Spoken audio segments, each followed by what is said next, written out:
Hello, and welcome to Fact Check to Fight Disinformation. My name is Sam Kim, and I'm an instructional services librarian here at Pace University.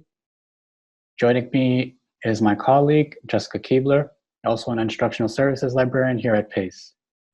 We will be going over various types of fake news or disinformation and skills you could use to identify and avoid that type of information.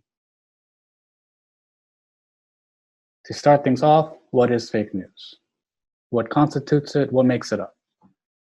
So fake news is just a buzzword for disinformation that has been popularized in recency. Disinformation is actually a subset of misinformation. So misinformation is where false or misleading information is spread, whether it be maliciously, with intention, or through error or accident. Disinformation is a subset of that, where false or misleading information is deliberately spread or propagated, usually to promote an agenda or to create panic in the public. Now, fake news or disinformation comes in varieties, kind of like that of fruits, each having their own unique flavors and identifiers. Now, according to media professor Melissa Zimdar of Merrimack College, there are 4 kinds of disinformation, and they are completely false or misleading. These are usually found in social media like Facebook or Twitter, where it is easily shared with a click of your mouse or with a tap on your phone. Usually it will be part of a group or a page, and not through a friend, family, or associate. And that group or page will be pushing some agenda.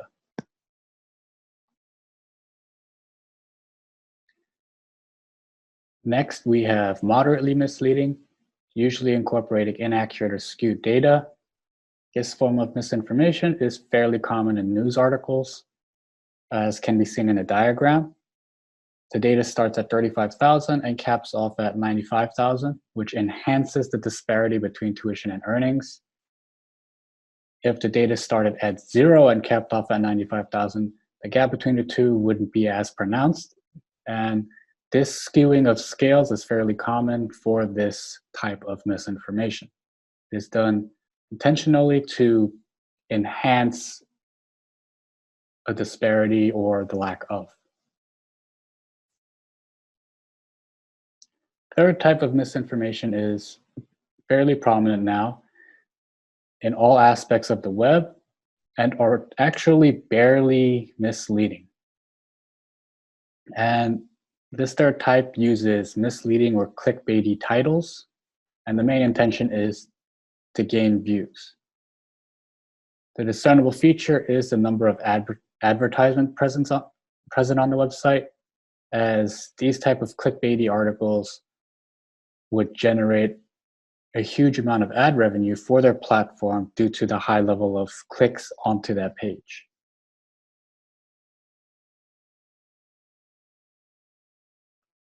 And finally, the fourth type of disinformation, and my personal favorite, is satire. This is intentionally misleading, but taking a sarcastic, often humorous tone to parody either current events, pop culture, or social culture. Satire is usually obvious by the tongue-in-cheek titles and references, so that it's fairly obvious that they aren't trying to be taken seriously. A perfect example of this is The Onion.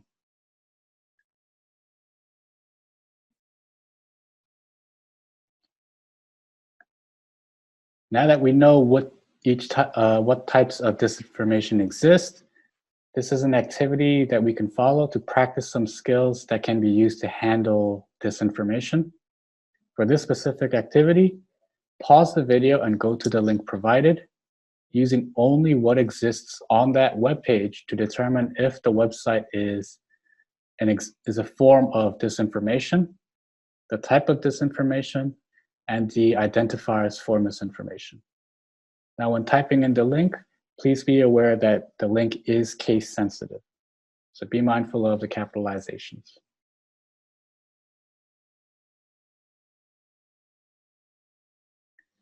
So after finishing that activity, let's go over it.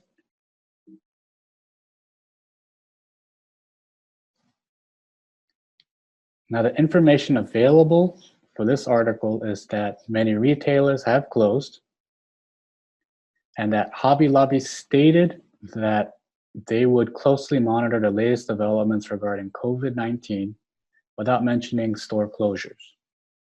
So those were the facts that could be pulled from the article. For disinformation, the title states verbatim, Hobby Lobby remains open, God is in control. The article states stores in states without a lockdown order remained open, so that it is not only Hobby Lobby stores that are remaining open, but other retailers as well.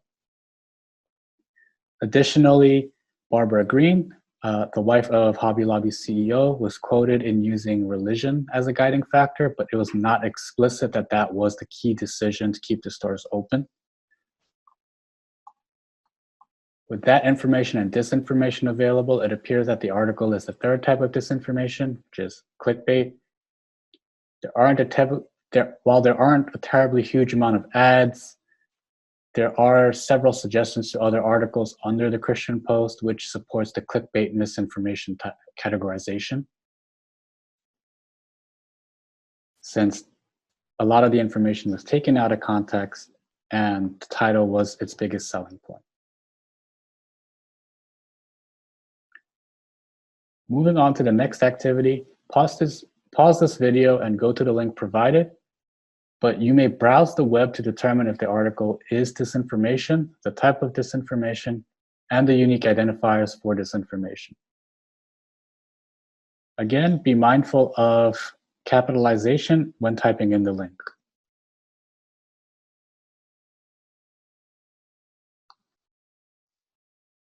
So after finishing that activity, let's go over the facts and fiction. The information available on the article's contents is that Constellation Brands, the owners of Corona Beer, sales have gone up since February 16th of 2019, and that the stocks have fallen like that of with other businesses during that time period. This information presented in the article were the quote of 38% of Americans wouldn't buy Corona beer. This 38% statistic was based off of a survey of 737 beer drinkers.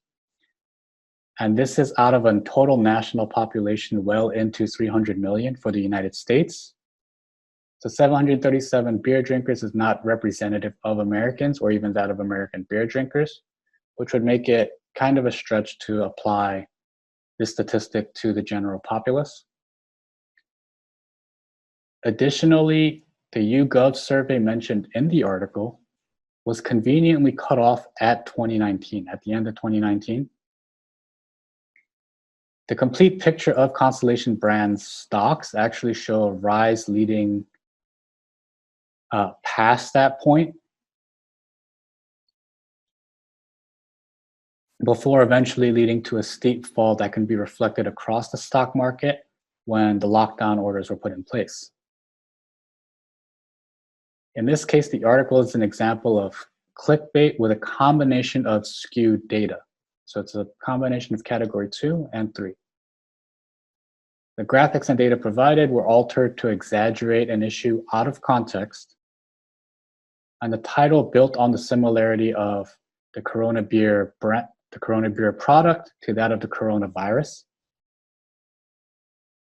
The abundance of ads in the CNN website also further supports the notion that the article is a form of clickbait,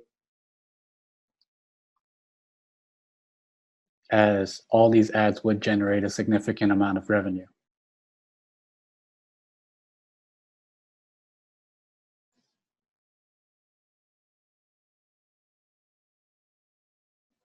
Of note, content is not restricted to being one type of disinformation. It can be many things. Moving on from the activities, Jessica Keebler will go over some skills and methods you can use to avoid disinformation from the get-go. Thanks, Sam, for that great activity to show us the ways that misinformation and disinformation may show up in articles around the internet. In the second activity, Sam talked about an important skill called lateral reading, which is a more specific way to describe the practice of looking for information outside of the source that you're reviewing. And these skills will be very important as we move into election season and continue to battle misinformation about the coronavirus. So take a second to think about the last time you were just scrolling along and found some information that made you stop and question it. Let's talk about some strategies you can use next time you find information that stops you in your tracks. First, ask questions. Get into the reflexive practice of asking why you're questioning it. Is it because you disagree with it? Is it giving you an emotional response? Does it go against other facts that you've read before? Or maybe you're just not sure if it's true. All of those are important questions to ask as you encounter information, and especially information online. Second, you can fact check. Check a professional fact-checking website, whether it is Snopes.com or PolitiFact or factcheck.org. The last two are particularly helpful for political fact-checking, and Snopes will address many other topics as well. These sites will tell you where on a spectrum of truth the information falls, whether it's completely false, completely true, or a mixture of true and false information, because some of the worst disinformation does start with a kernel of truth. So let's just take a look really quick at Snopes.com. We can search for COVID memes. Let's say we saw one and we were questioning it. They have coronavirus collections of memes and a lot of other information that is fact-checked. Whereas factcheck.org focuses a lot on political information. They were fact-checking the presidential debate. They have a quick fact check over here about a manipulated video. And they do also have coronavirus coverage and fact-checking science-based claims. PolitiFact.com is the third fact-checking option. And they actually have a truth-o-meter so that you can get a really quick sense of whether something is true or false. And they check social media posts such as this Facebook post here, and they'll tell you whether or not it's mostly false, pants on fire, or mostly true. So here are a few more political strategies for reviewing information online. In the past, we've all been taught to look at the About page on a source or review other aspects of the page to check for authority and bias. But that could be asking a thief if they're a thief. They may not want to tell you. One place to go to check for bias in news sources is mediafactcheckbias.com. Their staff reviews articles published by news sources and rate them for factual reporting, political leaning, and various types of bias.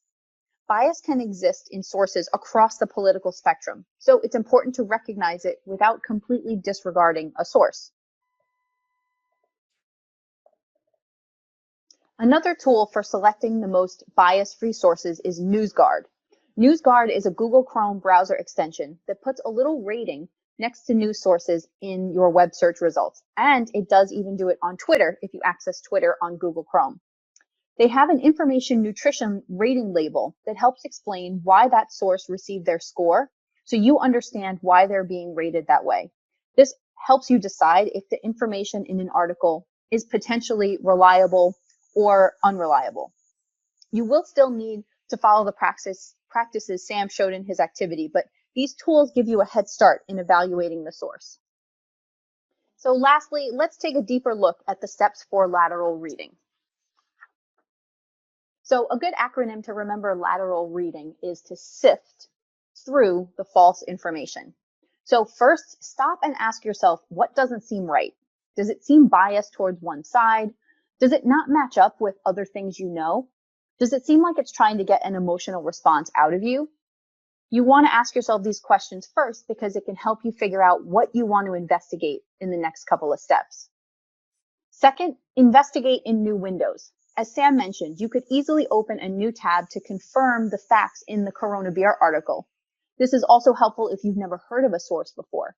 Open a new tab to find out what other sources are saying about that publisher or news source. As I mentioned before, you don't always want to look within the source. You need to look outside of it to see a little bit more about it. Next, find trusted sources to confirm details. So if you're doubting the facts in that Hobby Lobby article, you could find other sources that you do trust that either confirm or debunk the information about stores being open. Lastly, trace facts back to the original source. Sometimes information is taken out of context and re-reported in news articles. This actually happens pretty often in our current information landscape. So if an article reports about a quote from someone, try to find the original quote or video. If data is taken from a scientific report, trace it back to the original report or research organization to confirm. Bringing the original context back to information is important to understand what is true and what is not true. We hope that this video has been helpful in giving you some practical examples and strategies for tackling information online. If you have questions, please feel free to contact the PACE Library at library.pace.edu.